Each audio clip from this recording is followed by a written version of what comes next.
Welcome back to Dead Good Book Reviews. I'm Judith and you're watching another episode of Overbooked here on the channel. This is the series where I talk about every single book on my shelves, because why wouldn't you want beguiling fairy tales? Today we are talking about Deirdre Sullivan's Tangleweed and Brine.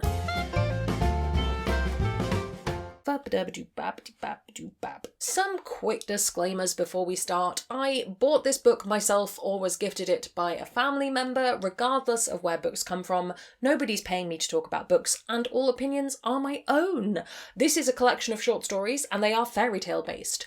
Don't think it's possible for me to spoil it, but if you do want to go into this book knowing absolutely nothing, pause it, come back when you've read it, we'll chat then. And I will link the story graph for this book below in case you want to check out any user-generated content warnings. I think I would recommend looking them up, just because this is dark fairy tale, twisty stuff. You can imagine some of the places it might go. This is a collection of reimagined fairy tales or fairy tale inspired short stories that originally came out in 2017. Deirdre Sullivan is an Irish storyteller and poet. She has written a whole bunch of other YA stuff, but this is the only one of her books that I think I have read. As in, I don't think I have read any others, not that I only think I read this, because I reread this for this video. This is described as bewitching retellings of classic fairy tales with brave and resilient heroines, tales of blood and intrigue, betrayal and enchantment from a leading Irish YA author, not for the faint-hearted or damsels in distress. Which I think makes this sound both a lot lighter and a lot more YA than I felt like this was. I read this reading it as an adult book, and I don't know whether there's an interesting experiment to be done in whether reading a book thinking of it as YA makes one feel differently about it. Not what we're doing here, but just worth thinking about. My first reason I think you should read this is if you are into spooky fairy tale content. I imagine watching this channel you probably are.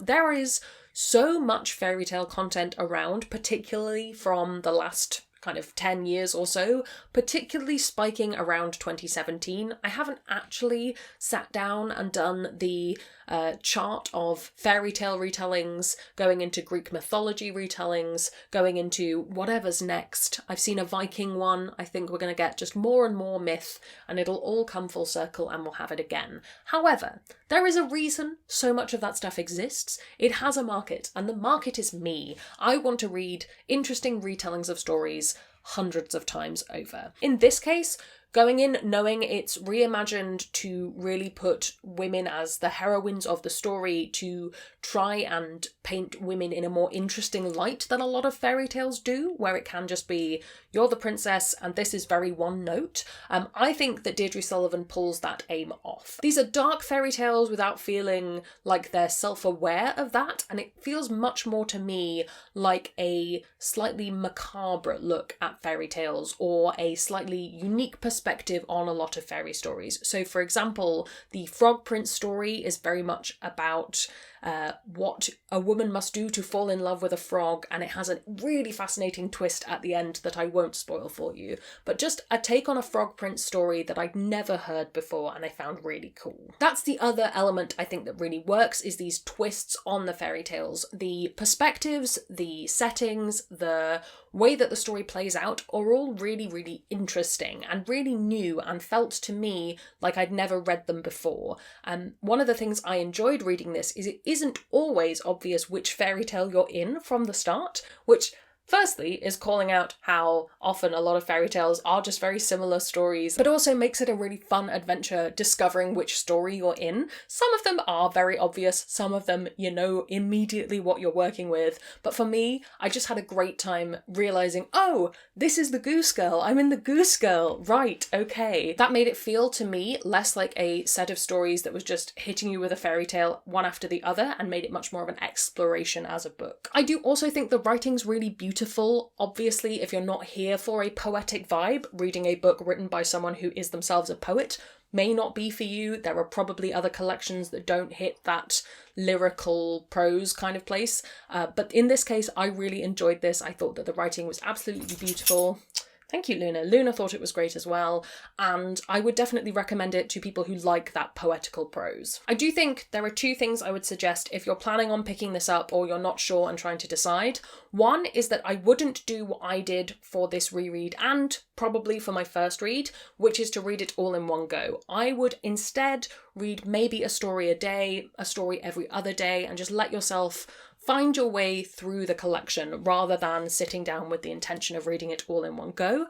I was reading it to review, which is a very different experience, I think. If I were reading it for leisure, I would probably just pick it up and read a story, and the way it would live on my shelves would be I'd go, oh, I remember that story about the Frog Prince. I'll just quickly read that, rather than going cover to cover. The reason I say not to do that is that I think it does get a little bit bleak. While this is putting women as the heroines of the story, we know things don't always go well for women in fairy tales, be that at the beginning of the fairy tale, the middle, or indeed the end. And I think I was getting a little bit bogged down in just feeling sad by the time I got towards the end of the book, and I don't think that would have happened had I not been reading that same kind of tone throughout. And the other thing I will say, kind of connected to that, is that I do recommend looking up those content warnings, not jumping into this with this is fairy tales, so it's going to be lovely and fun attitude. There are some fun stories, there are some lovely elements, but there are some really harrowing aspects as well, and I would urge you to look those up and just read what you're comfortable reading. Fairy tale retellings and fairy tale inspired books are everywhere. Collections of short stories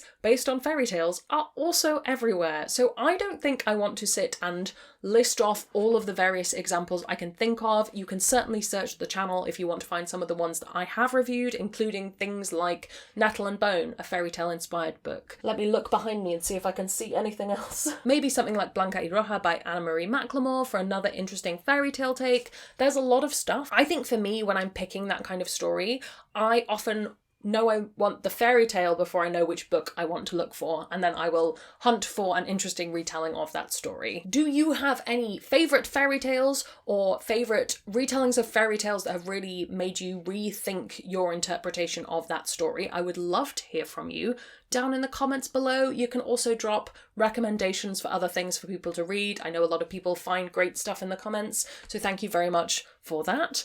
While you're down there commenting, if you haven't already, please do subscribe. It makes me feel loved and appreciated. You can also follow me on social media. You can come hang out on Discord, where we have chill chats about books. I would like to say an enormous ghostly thank you to all the ghosts who haunt me over on Patreon. They support the channel and in return get early access to videos, bonus content, live streams, and more. If you'd like to join their number, that's linked below as well. Thank you so much for watching. That's all from me, and I will see you in the next one. There's gonna be some bloopers now. Waft in my arms too much. You can come and